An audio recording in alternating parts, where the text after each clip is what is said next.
জীবন আমাকে স্বার্থপর হতে শেখায়নি।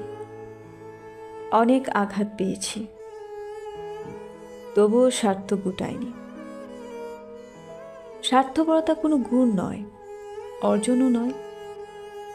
যারা স্বার্থের জন্য আঘাত করেছে, আমি তাদের কাছে ফিরে গিয়েছি আবার। সাধ্যের মধ্যে তাদের ভালো করেছি। জীবনের প্রতিটা আঘাত তোমাকে স্বার্থের কথা স্মরণ করিয়ে দেবে, স্বার্থপরতা শেখাবে। বেশিরভাগ মোটিভেশন দেখেছি স্বার্থপরতার শিক্ষা দেয়।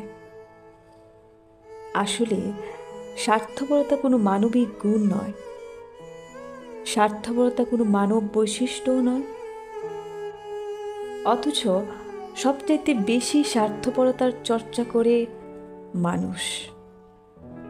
মানুষের বৈশিষ্ট্যই হওয়া উচিত কল্যাণকারী, প্রেমময়।